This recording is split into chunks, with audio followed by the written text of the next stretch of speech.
बोलो श्री प्राणनाथ प्यारे की जय। बोलो श्री सतगुरु महाराज की सतगुरु जय। महाराज की जय। प्रथम लागू दो चरण को, धनिये न छुड़ाइयो खिन। लाख तली लालड़ियां, मेरे जीव के ही जीवन। इन पाँव तले पड़ी रहूं, धनी नजर खोलो बातुम। पलना वालों निरखो नेत्रे, मेरे जीव के ही जीवन। मेरे जीव के ही जीवन। प्रणाम जी सुंदर साथ जी। आज हमारे बीच में हमारी बड़ी प्यारी सखी सुरक्षा जी हैं, वो भाव रखेंगे। हम सब बड़े प्रेम से उनका भाव सुनेंगे। हाँ जी, हाँ जी सुरक्षा दीदी शुरू करो।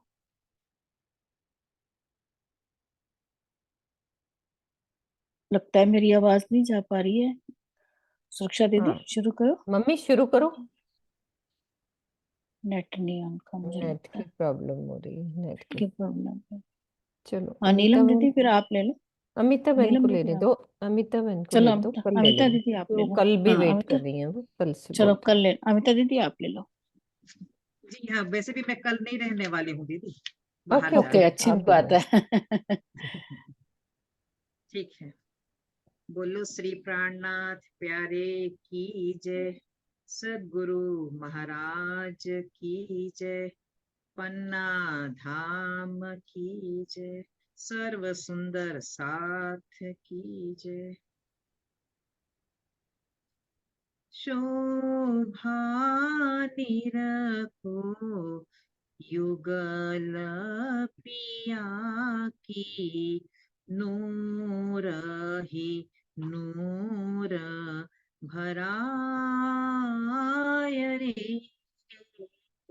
शोभा निरखो युगल पिया की, नूर ही नूर भराय रे। शोभा निरखो नैन रसीले, तिरछी चितवन निरखता डारे वारे। नैन रसीले, तिरछी चितवन निरखता डारे वारे। श्रवण सुनत पिया रूह की बातें। श्रवण सुनत पिया रूह की बातें। नासिका सुगंध भराय रे। शोभा निरखो युगल पिया की, नूर ही नूर भराय रे।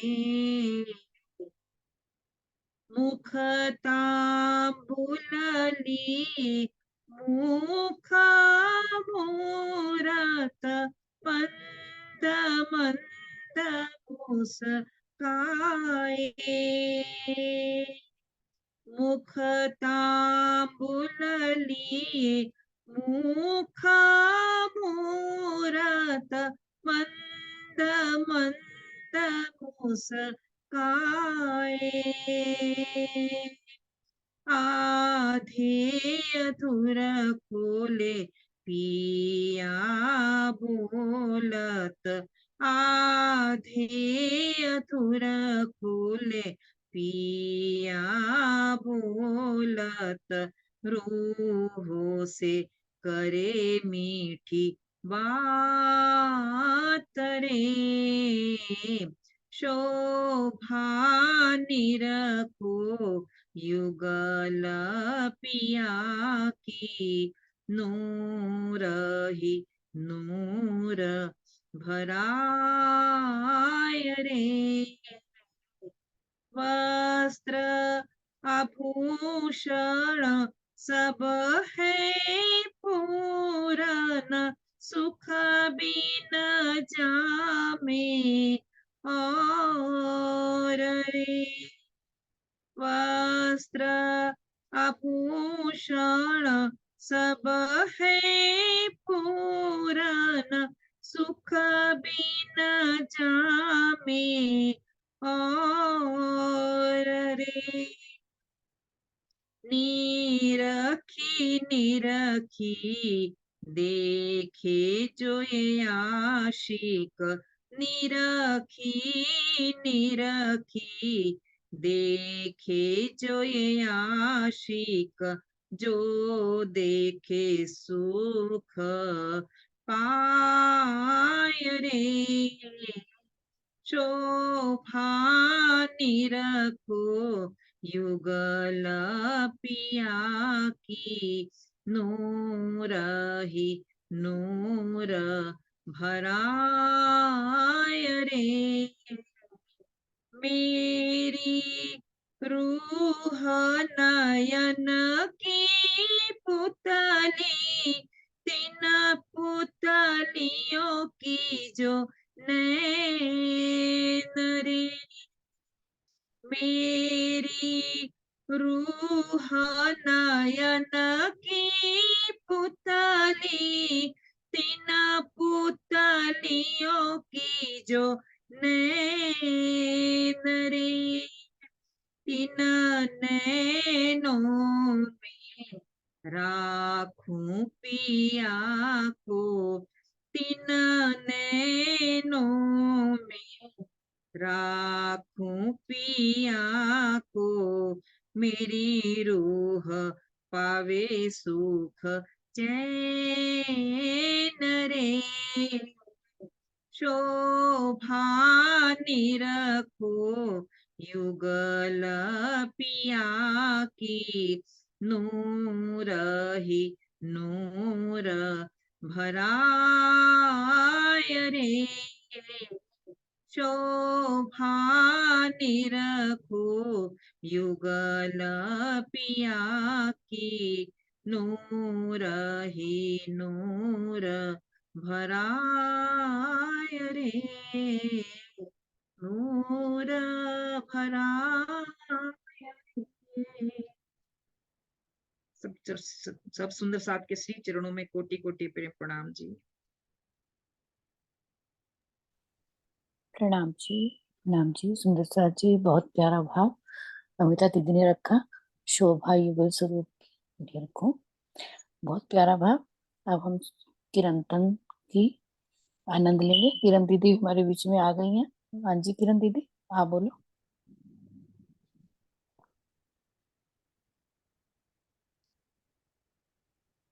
हाँ जी, प्रकरण हमारा 35 खत्म हो गया था सुंदर साथ जी। शुरू करते हैं 36 प्रकरण। विरहा रस के प्रकरण चल रहे हैं हमारे। हारे वाला रल जलावियो, रामत रोव रावियो। हारे वाला रल जलावियो, रामते रोव रावियो। जुजवे पर्वतों पाड़िया रे पुकार। रण वगड़ा माही रोई कहे कामनी। धनी विना धिक धिक आरे आकार। हे मेरे वाला जी, इस खेल में माया ने हमें इतना दुखी किया है और रुलाया है कि हम अलग अलग पहाड़ों में जोर जोर से बिलख रही हैं। दुखों से तपने वाले इस रेगिस्तान रूपी संसार में रो रो कर हम अंगनाएं कह रही हैं कि हे धनी, आपके बिना इस शरीर को धिक्कार है, धिक्कार है। तो ये अलग अलग पहाड़ क्यों कहे हैं? जुजवे पर्वतों पाड़िया रे पुकार। कि हम अलग अलग पहाड़ों में जोर जोर से बिलख रही हैं। क्या भाव है अलग अलग पहाड़ों का? मुझे लगता आशी, है ये होगा अलग अलग दुखों का, किसी के कैसे दुख है, किसी के कैसे बड़े बड़े दुख हैं। कुछ और? हाँ जी, आशी प्रणाम बोलिए। जी। सबको प्रेम प्रणाम। वैसे तो जो सरोज दीदी कह रही हैं वो भाग लिया जा सकता है, लेकिन ये प्रसंग वही चल रहा था ना जो कल किरण दीदी ने बताया था हमें, उदयपुर से मंदसौर जब गए तो उदयपुर मंदसौर में छिपना पड़ गया था। अलग अलग सब। अलग अलग पहाड़ों में, कोई पहाड़ों में छिप रहा है, कोई गलियों में छिप रहा है, दूर दूर हम्म। जाके पहाड़ों में छिपना जगह पड़ अलग गया। थी ना। मेरे हाँ हिसाब से हम्म। अभी पढ़ते हैं, शायद भावार्थ में क्लियर हो जाए हाँ कि जी। यही लगा कि अलग अलग जगह है। वो देखो उधर सब सुंदर साथ, किसी का हाथ कट रहा है, किसी का क्या हो रहा है ना। और इधर अलग उनको सूचना मिलती है ना जैसे ही। हाँ, श्री बीतक तो साहब में अलग अलग पहाड़ आता है, अलग वर्णन अलग कृपा पहाड़। ने जो हाँ। संदेश भेजा ना, हाँ। उसमें लिखा है हाँ कि जी। सुंदर साथ को पहाड़ों में छिपना पड़ गया। छिपना।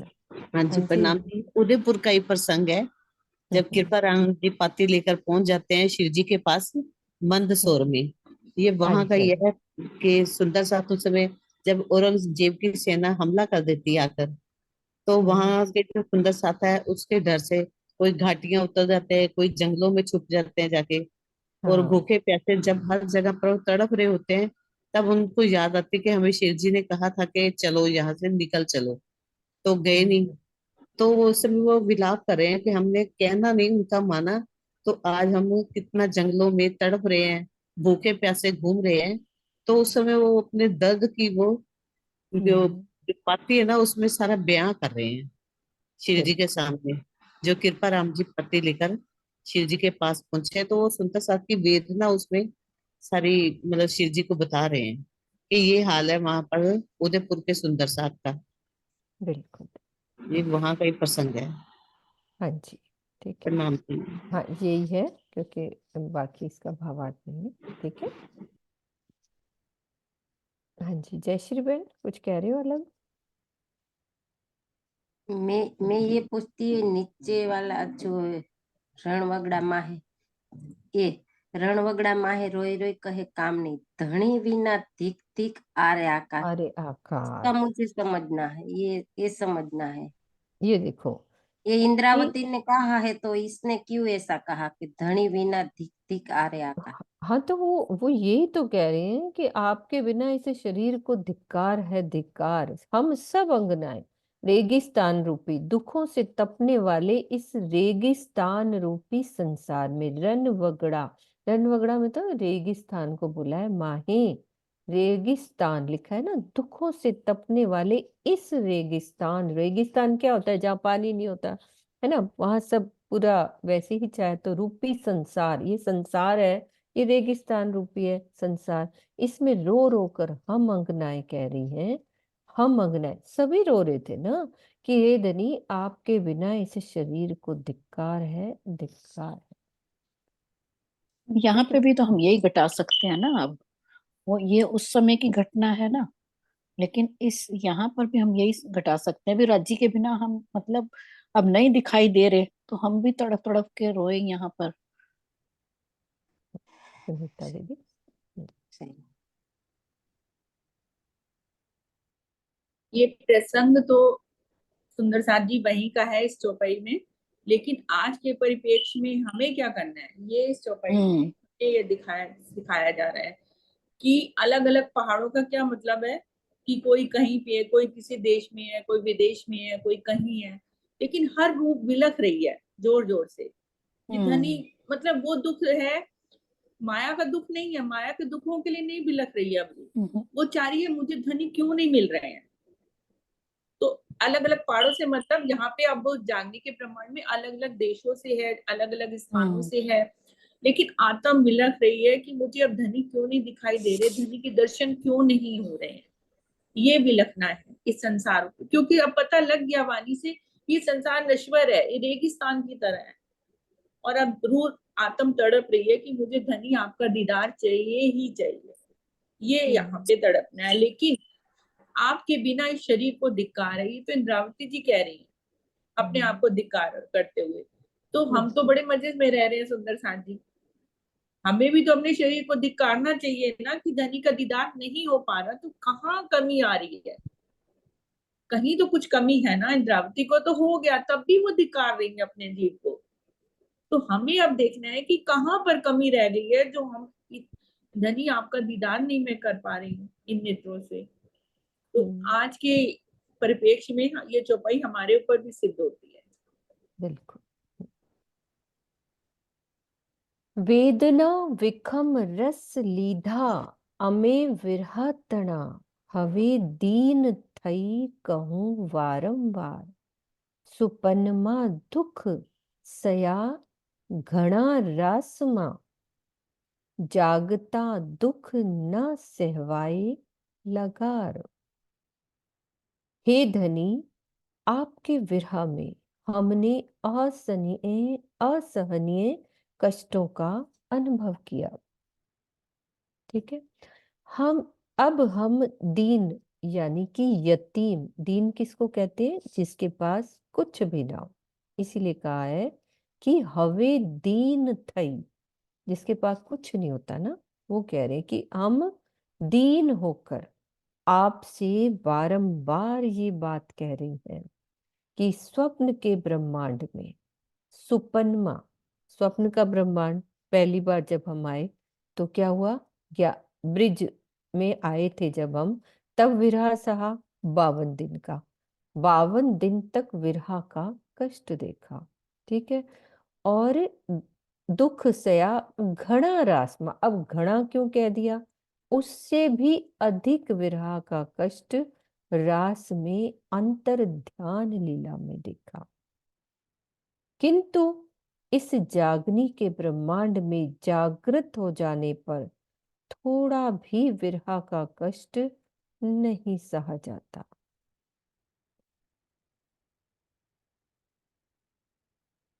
ब्रिज में घर और संबंध का कुछ भी ज्ञान नहीं था। तो घड़ा क्यों कह दिया? क्योंकि वहां पहचान हो गई थी धनी की। तो जब किसी की पहचान हो जाती है तो उसका बिछड़ने का दुख ज्यादा होता है। ब्रिज में घर और संबंध कुछ भी ज्ञान नहीं था, और रास में क्या था? संबंध का बोध तो था किंतु निज घर का नहीं। इसीलिए विरह सहन किया जा सकता है ना। जागनी के ब्रह्मांड में सारे रहस्यों का पता चलना जाने पर विरह का कष्ट असहाय होता है। दंत तरना लई तारुणी तलफिए, तमे बाहों दाहों दीन दातार। खमाए नहीं कठन एवी कसने, राखो चरण तले शरण साधार। दंत तरना लई तारुणी तलफिए, दुखियों के हृदय में आनंद रस का संचार करने वाले हे प्रीतम। तमे दाहो बाहों दाहो दीन दातार। क्या कह रहे हैं? कि दुखियों के हृदय में आनंद रस का संचार करने वाले हे प्रीतम। आपकी अंगनाएं दांतों में तिनका दबाकर तड़प रही हैं। आप उनकी विरहाग्नि को बुझाइए। दंत तरना लई तारुणी तलफिए। तो कह रही है वो कि आप उनकी विरहाग्नि को बुझाइए। अब इस प्रकार की कठिन परीक्षा नहीं सही जाती। खमाए नहीं कठन एवी कसनी। शरणगतों के जीवन के आधार हे मेरे धाम धनी, आप अपनी अंगनाओं को अपने चरणों की छाव में रखिए। तो दांतों में तिनका दबाना जो होता है ना, एक मुहावरा होता है जिसका अर्थ होता है कि हम अपनी भूलों पर प्रायश्चित करते हैं।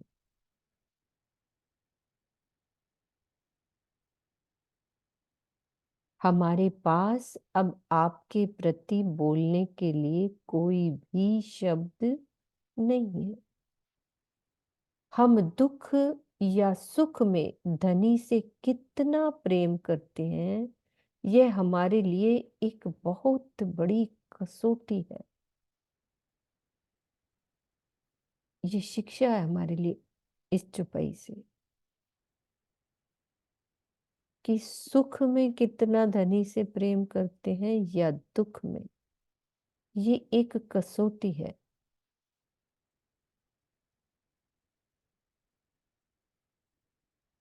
और कितना हम प्रायश्चित कर रहे हैं, जितना जितना प्रायश्चित करेंगे उतना उतना विरह की स्थिति बदलती जाती है।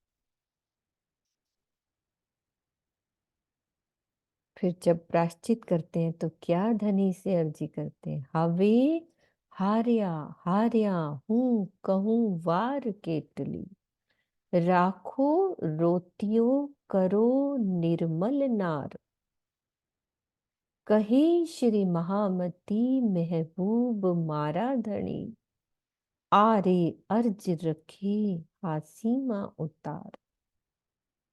श्री महामती जी कहती हैं कि मेरे प्राण जीवन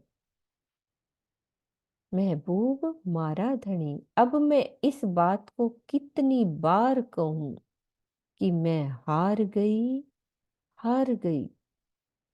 अपना रोना धोना बंद कराकर, हमारा रोना धोना बंद कराकर अपने प्रेम रस से हमें निर्मल कीजिए। और हाँ, मेरी इस प्रार्थना को आप अवश्य ही स्वीकार कीजिए, इसे हंसी में टाल मत दीजिए। आरे अर्ज रखे हाँसी माँ उतार।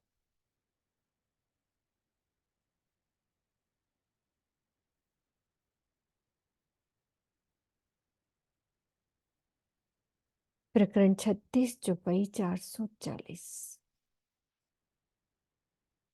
हारे वाला बंद पड़िया बल हरिया तारे फंदड़े, बंद बिना जाए बांधियो हार, हंसिए रोइए पड़िए पछताइए, पण छूटे नहीं जे लागी लार कतार।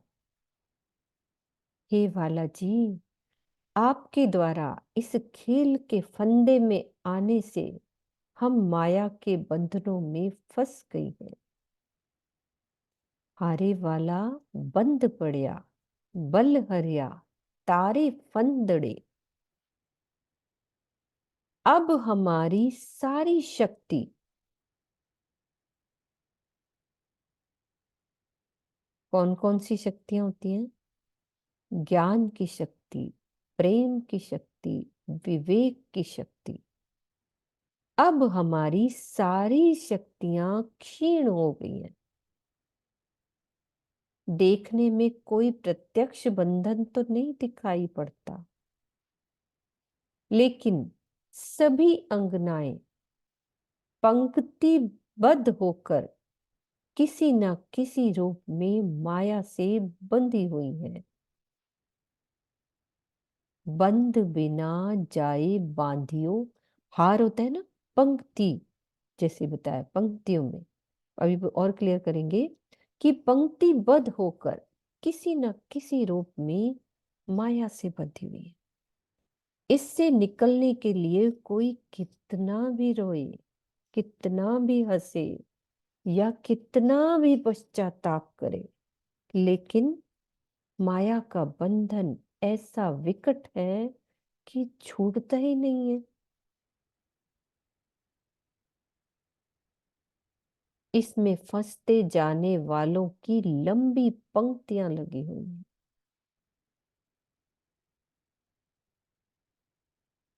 यहाँ पंक्तियों का क्या आशय हो सकता है, बताओ?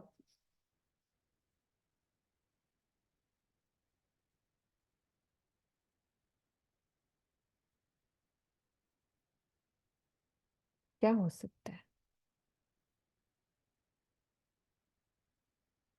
किरण दीदी? सुषमा पहले आप बोलो। मेरे को म्यूट कर दिया, मैं तो आपसे पूछ रही हूँ। हाँ, मेरे यही मेरे दिल में भाव आ रहा था। किरण दीदी आप बोलो।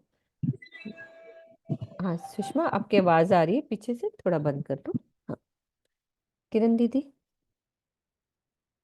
किरण दीदी आवाज आ रही है हमारी, आप सुन रहे हो? हाँ जी, आ रही हाँ अब आई आपकी। हाँ जी। पंक्तिबद्ध होकर कैसे, मतलब कि जैसे सारी रूहें पंक्तिबद्ध का यही मतलब हुआ ना, एक के बाद दूसरे पे सब, मतलब जो लगातार जैसे फंसे ही पड़े हैं ना, कि उस वो भी वक्त बात की ठीक है। स्थिति। और इसमें ये भी आ सकता है कि एक के बाद एक सबको दुख हो रहा है, किसी को कुछ हो रहा है, किसी को कुछ, हाँ, वहां जो सेम हालत बात हुई थी बात है ना, कि कि भाई एक माया कट का रहा है फिर बंधन, दूसरा मर रहा है, ऐसे हो रहा होगा। वो भी। और एक दुख आता है, हम सोचते हैं ये निपट जाए तो फिर हम करेंगे कुछ, फिर दूसरा आ जाता है, फिर तीसरा आ जाता है। दुखों की तो लार कतार लगी हुई है, माया में वो में फंसाती ही चली जा रही है। हम रोएं, हंसे, पश्चाताप करें, लेकिन बंधन ही ऐसा है, इसमें से कोई नहीं निकल पाता। कोई चाहे भी मैं निकल जाऊं, इसका बल इतना है, बताया इसका बल, बल कितना है, जिससे हमारे अंदर का ना इश्क आ रहा है, ना हमारे अंदर वैराग्य आ रहा है, ना प्रेम आ रहा है, ना ज्ञान की वो जो होनी चाहिए, कुछ आ ही नहीं पा रहा। विवेक भी नहीं, हमारी बुद्धि भी काम नहीं करती कि हमें आकर क्या करना चाहिए। देखने में बंधन नहीं है, लेकिन अंदर से देखा जाए तो बंधन है। माया हमारे अंदर कहीं ना कहीं अंदर है। है। हाँ, कोई कहता कि मेरे अंदर बंधन नहीं है माया का, तो शायद हो सकता है उनके अंदर नहीं, लेकिन हम तो देखते हैं किसी ना किसी रूप में माया हमारे अंदर काम कर रही है। अगर आज हम कहें कि हमें दीदार नहीं होता, या कुछ कोई भी कहता है, तो कहीं ना कहीं हमारे अंदर कमी तो हमारे अंदर ही है ना। क्योंकि ऊपर वाली चौपाई में भी कह दिया, हमारे अंदर वो रेगिस्तान की तरह है हमारा ये, हम रेगिस्तान की तरह। रेगिस्तान की मतलब क्या है कि हमारे अंदर जो प्रेम आना चाहिए था, जो इश्क आना चाहिए था, जो दर्द आना चाहिए या था, जो विरह आना चाहिए था, वो नहीं आ पा रहा। इसी कारण से हमारा, हमें ये, हम रेगिस्तान में रह रहे हैं। वो कहते हैं ना, धनी बिना मैं भई वीरानी, मैं वीरान जंगल की तरह हो गई, रेगिस्तान की तरह हो गई। वहां हरियाली तो कोई दिखाई नहीं दे रही। यहाँ हरियाली कौन सी है? हमारे अंदर प्रेम आना, वो इश्क आना, दर्द आना, वो हरियाली है। इसीलिए हमारा जीवन एक रेगिस्तान की तरह। और यहाँ भी कह रहे हैं कि क्योंकि हमारे अंदर किसी ना किसी तरह से माया है, हमें तरह तरह से माया के कष्ट हैं, हमें किसी ना किसी से मोह है, हमें किसी ना किसी तरह से माया में फंसे हुए हैं, दुखों में फंसे हुए हैं। सोचते रहते हैं ये खत्म हो जाए, ये तो कभी खत्म होने वाला नहीं। वो कहते हैं ना, खट खट खट खट, सोचे कि खट खट खत्म होगी तो हम पानी पी लेंगे। ये माया की खटखट तो होने वाली नहीं है खत्म। इसी के साथ रहते हुए भी हमें उसे धनी के प्रेम में डूबना होगा, धनी को पाना होगा, चितवन करनी होगी, राज्य का दीदार करना होगा। बिल्कुल। हाँ जी मम्मी आप बोलो, कुछ कह रहे हो तो। किरण जी ने बहुत अच्छा बता दिया, कोई हाँ चीज आप भी रही बोलो, नहीं आप भी है। बोलो जो खोल दिया। दिल में आ रहा है। हाँ, मतलब हमारी वाणी में ही लिखा है, ए माया छे अति बलवंती, धनी छे मूल धनी थकी, मुनि जन्ने मनाव्या हर है, शिव संचारक ने लए पार। तो ये माया जो है ना, किसी को छोड़ती नहीं। पंक्ति किसी ना किसी तरह से ही इस दुख तो देना ही राज्य ने आए देखने है, मांगा खेल है, उसको देखना है। इसमें चाहे कैसे भी दुख आए, माया का, किसी का, धन का, लोभ का, ये सब हमें अहंकार, इसी से माया से दुखी होकर इस माया को इस में लगना है। पर क्या करना है हमें? राज्य को याद करना है कि इस दुख रूपी माया से हमें कहीं ना कहीं छुड़ाते रहे, तो हम थोड़ा सा राज्य को प्राप्त कर सकते हैं। इतना ही मैं कह सकती हूँ, और कुछ नहीं। हाँ जी प्रणाम जी, बहुत अच्छा। चलते हैं धनी अपने राज्य महाराज।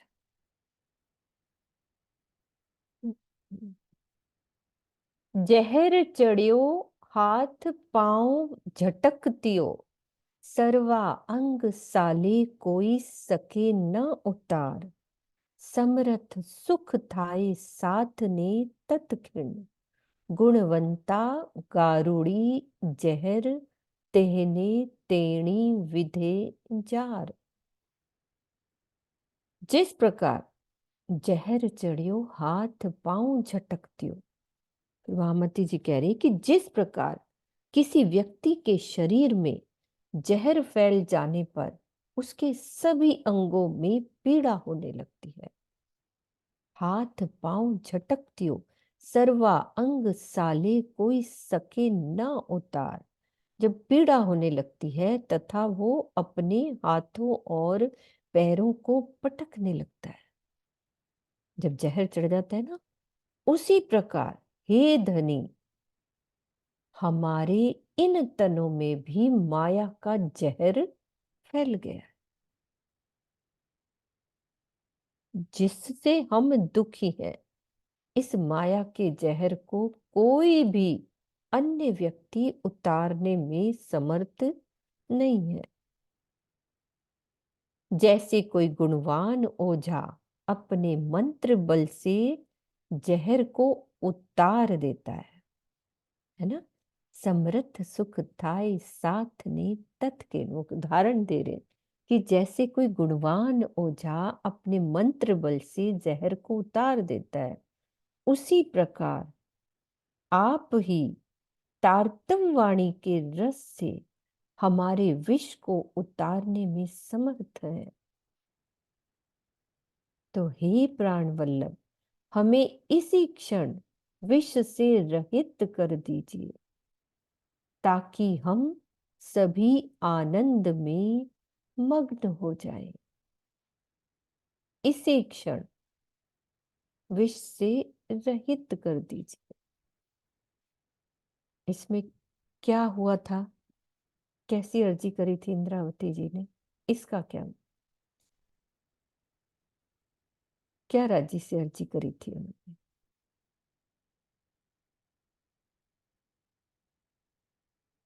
याद आ रहा है?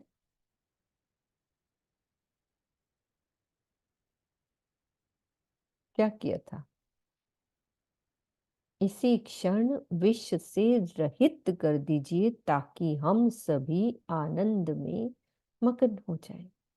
यही है ना दीदी, उन्होंने कहा था खेल को खत्म कर दो इसी क्षण। यही बात हुई थी ना किरण दीदी? हाँ जी। है ना? देखिए वो कह रहे कि जैसे किसी को जब बिच्छू काटे या सांप काटे या कोई भी रोग हो जाए, तो जहर जो है जब चढ़ता है तो हाथ पांव में पड़ता है, जैसे दर्द होती है ना। और उस जहर को कौन उतारता है? जहर उतारने वाला, उसको ओझा। बुलाया जाता है ना। हम्म, वो मंत्र पढ़ता है और जहर को उतार देता है। अब हमारे अंदर भी माया का तो जहर भरा ही हुआ है।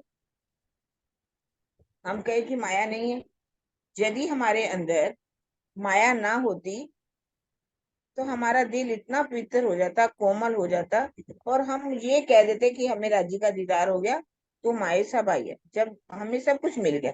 लेकिन हमारे अंदर इतना हम तारतम वाणी राजी दे रहे हैं, हमें तारतम रस वाणी का पिलाइए जाको, चढ़िया हुए जय झूठी जिमी का सुख हुए बाको।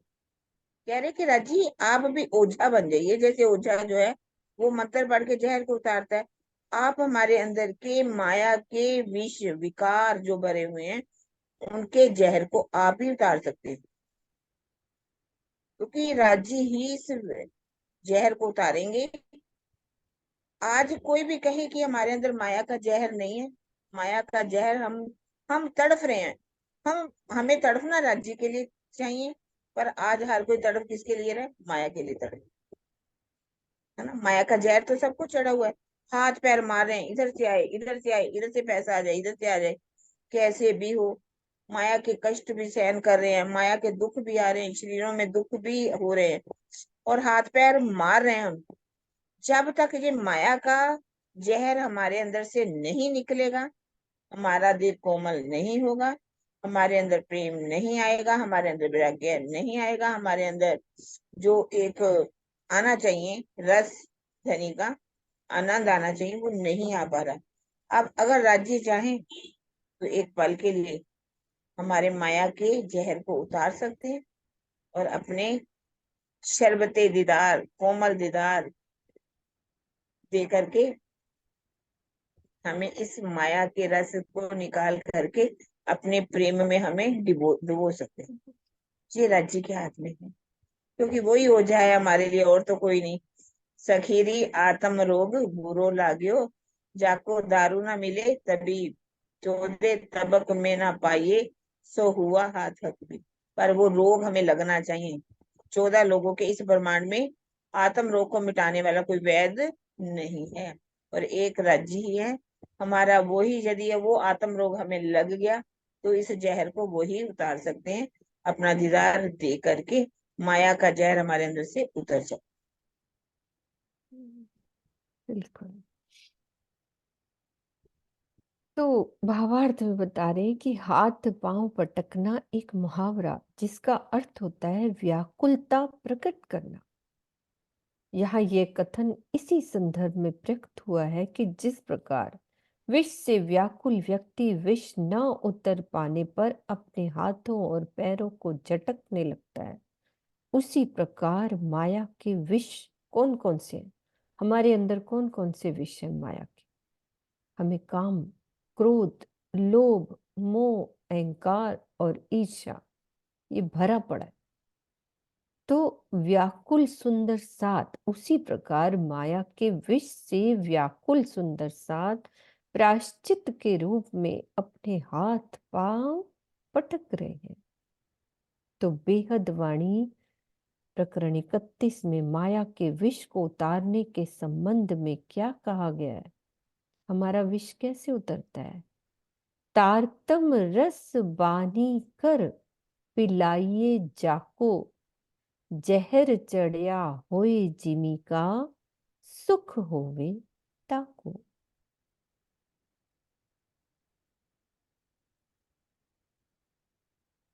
तारतम का रस जो पी लेगा तो इस जिमी का जो जहर है, जिसमें हमें काम सताता है, क्रोध होता है, लोभ, मोह, अहंकार, ये जो माया के विष हैं वो उतर जाएंगे वाणी के रस से, और फिर उसको आनंद मिलने लगेगा, परम धाम के सुख मिलने लगेगा। माही धखे दावा नल दसों दिशा, हवे बलन वासनाओं थी निवार, हुक्म मोह थी नजर करो निर्मल, मूल मुख दाखी विरहा अंग थी विसार। इस संसार की 10 दिशाओं में, है ना, पूर्व, पश्चिम, उत्तर, दक्षिण, अगिन, नैऋत्य, वायु, ईशान, ऊपर और नीचे, सब जगह में विषयों की दावाग्नि जल रही है। इनसे झुलसने वाली आत्माओं को बचा लीजिए। हे प्रीतम, अपने हुक्म से इनकी दृष्टि को माया से हटाकर स्वच्छ कर दीजिए। हुक्म मोहती नजर करो निर्मल। और क्या करो? आप अपना नूरी सुंदर स्वरूप दिखाकर हृदय से विरह के कष्ट को दूर कर दीजिए। जैसे वन में एक वृक्ष की अग्नि दूसरे वृक्ष तक पहुंचकर उसे भी जला देती है, उसी प्रकार विषय का जो विष होता है ना, वो भी वैसा ही है। विषयों को जितना ही सेवन किया जाए, आज एक विषय को सेवन करते हो डबल 2 गुना उसकी इच्छा होती है। विषयों को जितना ही सेवन किया जाए, दावग्नि की तरह उसकी इच्छा उतनी ही बढ़ती जाती है। प्रीतम के मुखार बिंद के दर्शन से ही शांति मिलती है, इसके अतिरिक्त अन्य कोई भी मार्ग नहीं है।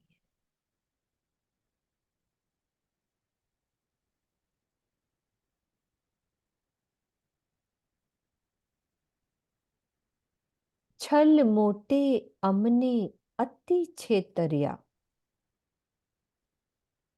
थया हया झांझरा न सेवाई मार, कहे श्री महामती मारा धनी धामना, राखो रोतियों सुख देओ ने करार। इस ठगनी माया ने क्या किया है? उसके लुभावने छल ने हमें बहुत अधिक ठगा है, जिससे हमारा हृदय छलनी हो गया है। अब इसकी मार सही नहीं जाती। थया हया झांझरा न सेवाई मार। श्री महामती जी कहते हैं कि मेरे धाम के धनी, अब हमारा रोना बंद कराकर परम धाम का अखंड सुख दीजिए, जिससे हमारे हृदय को शांति मिल सके।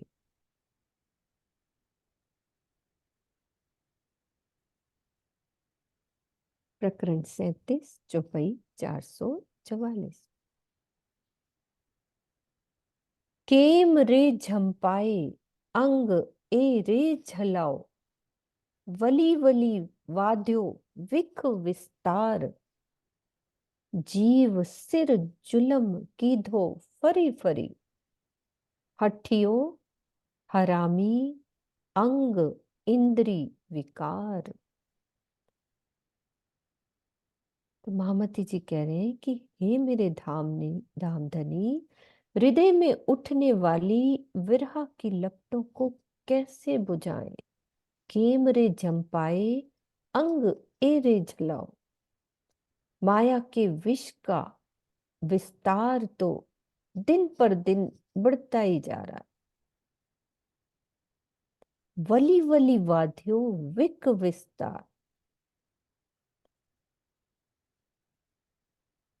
अंतःकरण में क्या क्या आता है? मन, चित्त, बुद्धि तथा अहंकार एवं इंद्रियों के हठियो हरामी अंग इंद्री विकार एवं इंद्रियों के हठी तथा पापी विकारों ने जीव के ऊपर बारंबार अत्याचार किया है।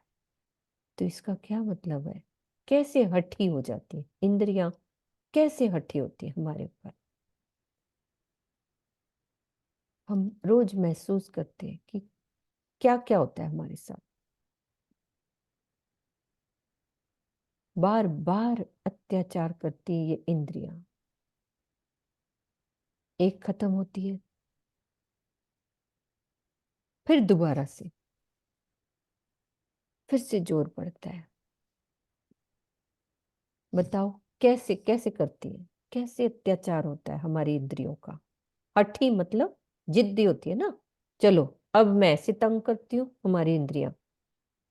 कौन कौन सी इंद्रियां हमारी तंग करती है? जिद जिद हो जाती है उनको कि नहीं अब ऐसे परेशान करना है, ऐसे परेशान करना है।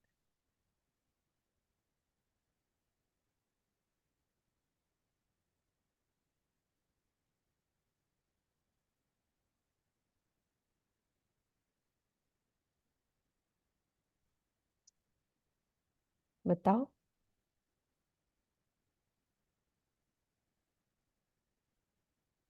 अंतःकरण, मन भी हमारा दौड़ता है, चित्त भी नहीं लगने देता, बुद्धि भी नहीं लगने देती, फिर अहंकार तो और भी। हाथ पांव,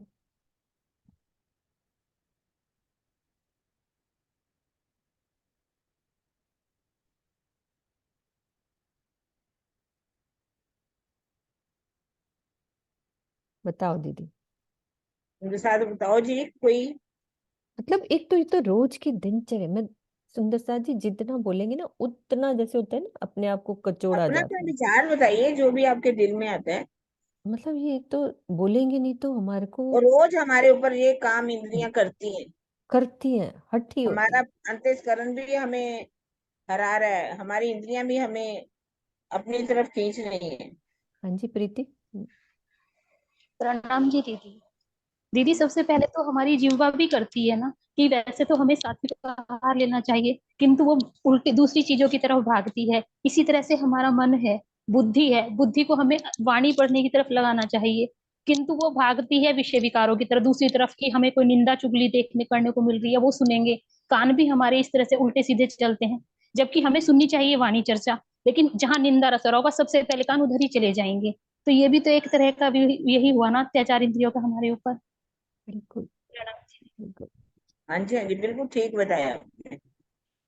हाँ जी सीमा दीदी। सीमा बताएगी, बहुत अच्छा बताया। प्रेम प्रणाम जी सुंदर साथ जी। प्रेम प्रणाम जी। हाँ जी दीदी। प्रणाम अंतःकरण जी। मन चित्त बुद्धि अहंकार, ये अंतःकरण जो है सबसे पहला तो इन्हीं से ही इंद्रियां बनी है। यानी कि मन इंद्रियों का तो राजा बताया गया है। तो ये हमें उलझाए रखता है। हर इंद्री की अलग अलग चाहना होती है। जैसे इंद्रियां हैं, आंखें हैं, नाक है, जीवा है, कान है, त्वचा है, मतलब ये सारी इंद्रियां क्या करती हैं, हमें विशेष सुख भोगने के लिए हमें ललचाती हैं, हमें इधर की तरफ खींचती हैं। जब हम इधर की तरफ खींचेंगे तो ऑब्वियसली हम राज्य से विमुख हो जाएंगे। जबकि हमें करना क्या चाहिए, इन इंद्रियों से सिर्फ राज्य की चाहना करनी चाहिए। मन करे राज्य को जाने, आंखों से हम वाणी पढ़े, कान से वाणी सुने, है ना। इन इंद्रियों को हमें राज्य की तरफ मोड़ना चाहिए, लेकिन ये इंद्रियां हमें राज्य से हटाकर माया की तरफ और उलझा कर रखती हैं। और जीव को यानी कि हमारे जीव को मोक्ष यानी कि राज्य की तरफ जाने ही नहीं देती हैं। तो वो उसको कहाँ से उसको अखंड सुख मिलेगा। तो उसको इसलिए उसको हरामी इंद्री ऐसे बोल दिया गया है कि उसके ऊपर अत्याचार करती हैं।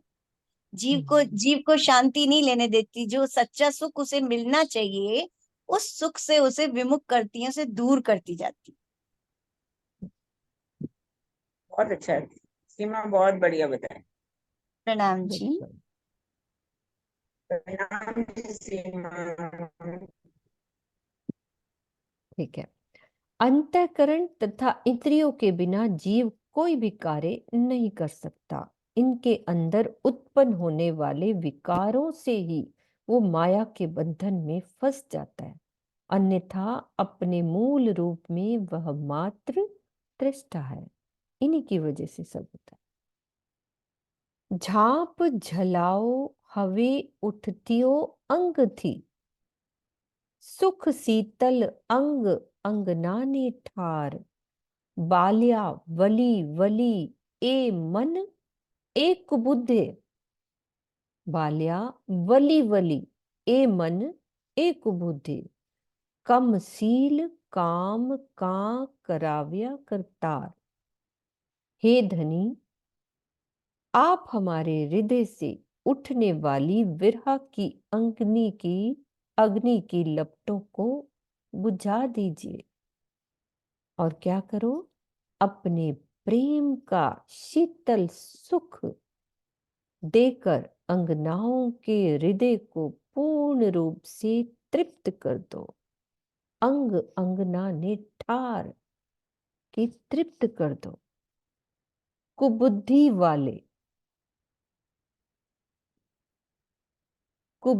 वाले इस मन ने हम अंगनाओं को बार बार माया में भटकाया है। ना जाने क्यों हमसे माया में नीच कर्म कराए गए। कमसील काम का कराव्या करतार।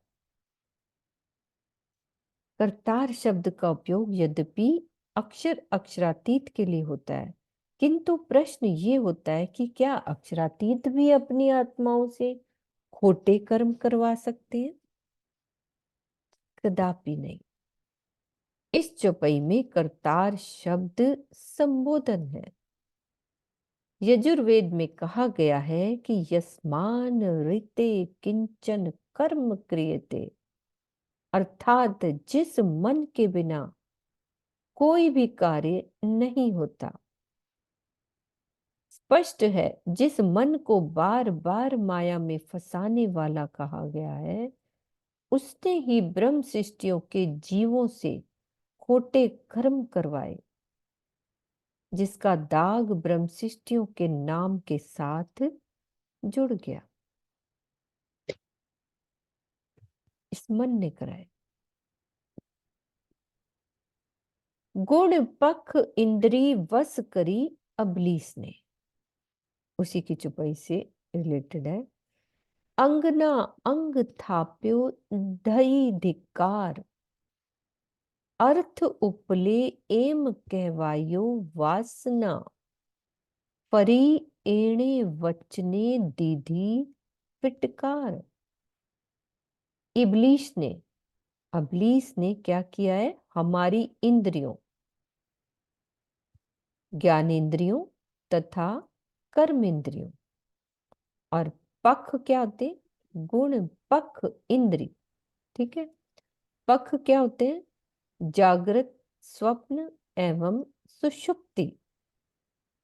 पक्ष जागृत स्वप्न एवं सुषुप्ति, और गुण क्या उनसे होते हैं, सत्य रज और तम को अपने अधीन कर लिया है। दीदी ये क्लियर करो कि पक्ष में कैसे इबलीस ने हम अधीन किया है। पक्ष ने जागृत स्वप्न और सुषुप्ति, यानी कि हमारी स्थिति जागृत अवस्था, स्वप्न अवस्था और सुषुप्ति अवस्था, ये तो अवस्था होती है ना। क्या होता है इसका मतलब कि उसने, इबलीस ने इसको भी अपने अधीन कर लिया। दीदी से कहना कैमरा ऑफ करके बोले तो आवाज क्लियर आएगी, ना आवाज कट रही है। अभी तो बोलना ही नहीं शुरू किया उन्होंने। किरण दीदी बोलो। जब बोलेंगी तो उनके पर्दे हिल रहे हैं, वो बोल नहीं रही। किरण दीदी बोलो। हाँ जी, हाँ जी। जागृत, जैसे अब हम जागृत हैं, हम्म जब सो जाते हैं सपने देखते हैं तो हम सपन में होते हैं। सुप्ति वो अवस्था होती है जब जैसे किसी को बेहोश, गहरा, बहुत गहरी नींद में चला जाए। जैसे कि किसी को इंजेक्शन लगा दिया जाता है तो उसको कोई होश नहीं होती। कहा जाता है कि जो जीव दीदी, होते हैं किरण ना, दीदी, किरण दीदी एक बार कैमरा जब बंद करके पेड़ों बोलो। में भी जीव होते हैं। कैमरा बंद करके बोलो, आवाज थोड़ी कट रही है। हाँ, इसका मतलब आवाज कट रही है, अभी भी, आज भी कट रही है। अब नहीं कटेगी, अब कैमरा बंद कर दिया ना, अब नेट सही आएगा। बोलो। जागृत होगी, जैसे हम जाग रहे हैं ना, जा करके सुन रहे हैं, जब बात कर रहे हैं। स्वप्न जब हम सो जाते हैं, सपने में आते रहते हैं ना।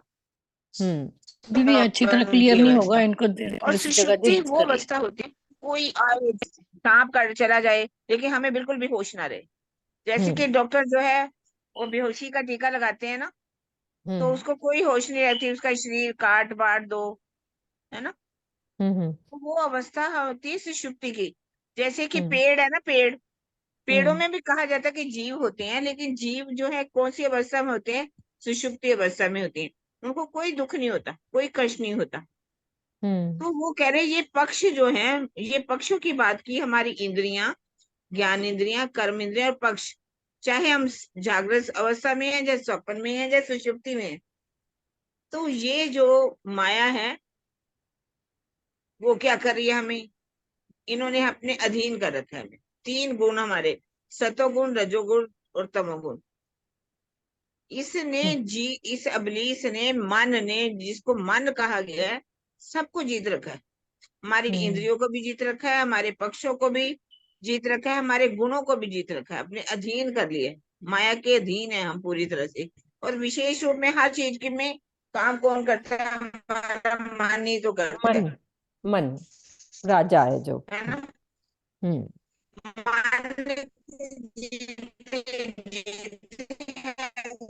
किरण दीदी आवाज कट रही है आपकी बहुत ज्यादा। हारे हार मन, है ना, फजीयत मन ही करे, जो भी कहते हैं मन के हारे हारिए मन के जीते, मन ही फजीयत करते हैं, हमारी फजीयत सबको। किरण दीदी आवाज कट रही है बहुत ज्यादा, एक म्यूट कर रही हूँ मैं उनको। किरण दीदी आवाज कट रही है बहुत ज्यादा, प्लीज का जो अजय, एक मैंने म्यूट कर दिया। किरण दीदी आवाज बहुत कट रही है। आप जगह बदलो अपनी, आपके फोन की कभी कटती नहीं है आवाज, बहुत अच्छा नेट होता है, आप अंदर करके बैठे हो कहीं, लेटे ना हम। अंदर बैठे हो। अब क्या कह रहे हैं, अपन अर्थ पढ़ते हैं कि अधीन कर लिया, इस अबलीश की बैठक हमारे दिलों में भी हो गई है, लेकिन दोषी हमें ही ठहराया जा रहा है।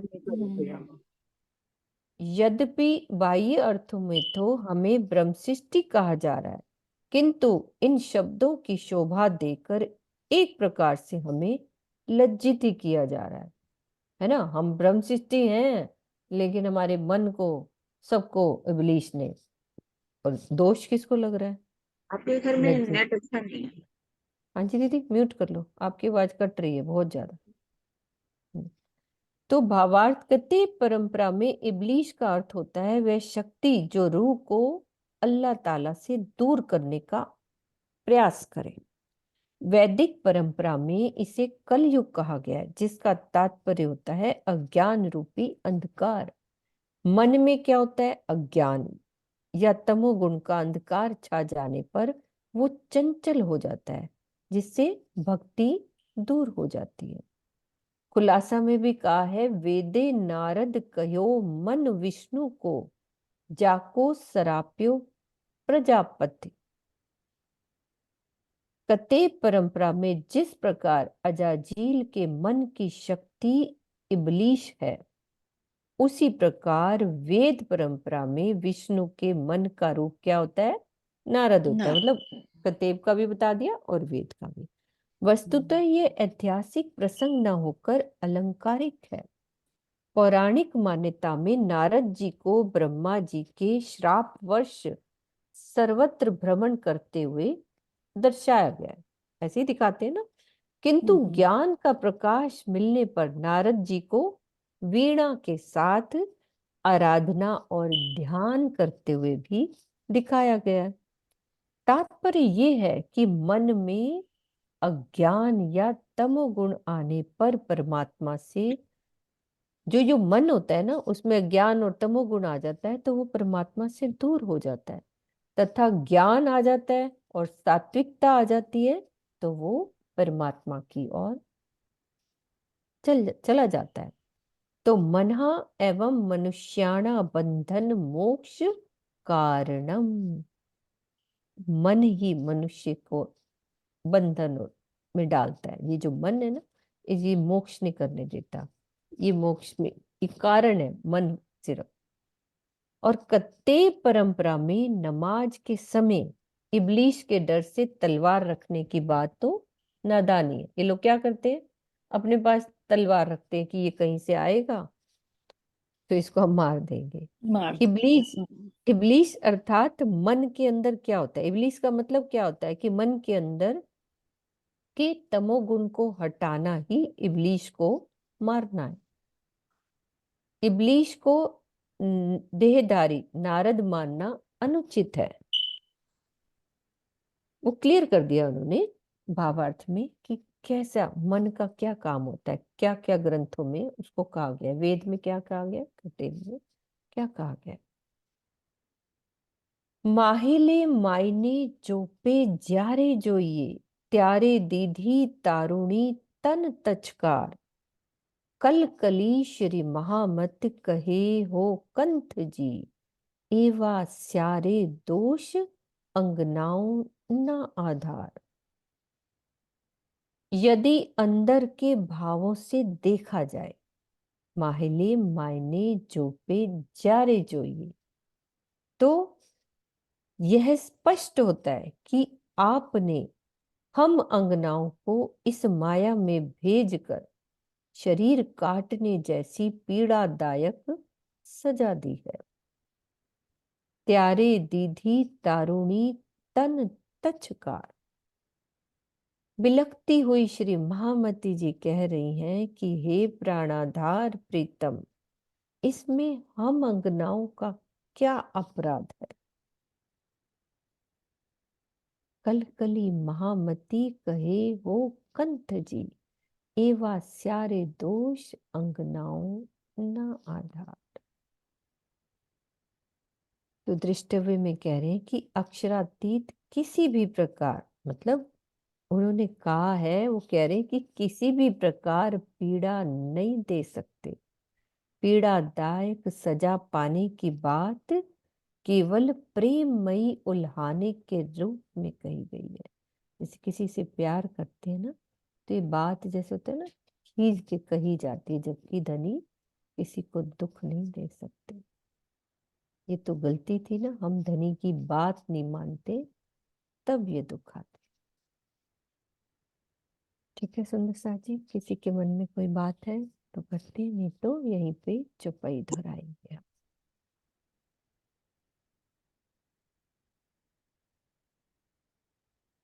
ठीक है शीतल दीदी, चुपाई धराए, कोई बात करनी है तो सारांश में बोल सकते हो आप। हेलो, हाँ जी, प्रणाम जी दीदी, प्रणाम जी। क्या बोला, मुझे आपकी ना आवाज सुनाई नहीं दीदी। कोई बात नहीं, मैं कह रही थी सारांश में कुछ बोलना है तो बोल सकते हो, नहीं तो अच्छा चुपाई अच्छा, धराते हैं। हाँ जी। बस इसमें सारा सारांश तो पहले हो ही गया, दीदी ने भी बता दिया कि जो ये मन ही है वो ही हमें मोक्ष दिला सकता है। मन ही है जो हमें इन बंधनों में डाल सकता है। मन ही सब कर्म आता है, मन की ही सारी बात है। मन का संकल्प विकल्प ही हमें इस दुनिया में, इस माया में विश्व से परे कर सकता है और विश्व में जैसे लिप्त कर सकता है। तो हमें अपने मन पर ही काबू पाना है। मेन तो यही बात इसमें सारी बताई गई है कि इब्लीस जो हमें, ऐसी शक्ति जो हमें धनी से, अल्लाह से दूर लेकर जाती है, बस उस शक्ति को अपने कंट्रोल में ही रखना है। अब ये शक्ति कैसे काबू में पानी है, ये तो हमें खुद को देखना है, क्योंकि मन ही बंधन और मोक्ष का ही, मन से ही सब कुछ खेल है। मन को जब काबू कर लेंगे तभी हम धनी को पा सकेंगे। सारी जो इंद्रियां हैं, गुण अंग इंद्रियां, मन जो राजा कहा गया है, यही सबको काबू करके बैठा है और हमने अपने इस मन को ही समझाना है। यही सारांश है इसके। प्रणाम जी। हाँ प्रणाम जी। जी, प्रणाम जी। मन ही करावे सत साहिबी, मन ही मन की करावे तरह। पजी। हाँ जी वर्षा दीदी। हाँ जी, चुपाई धराते हैं सुंदर साथ जी। माहिले मायने जो पे जारे जोइए, त्यारे दीधी तारुणी तन तछकार। कलकली श्री महामती कहे, हो कंठ जी, एवा स्यारे दोष अंग नाउ ना आधार। एवा स्यारे दोष अंग नाउ ना आधार। बोलो श्री प्राणनाथ प्यारे की जय, सदगुरु महाराज की जय, पन्ना धाम की जय। प्रणाम जी।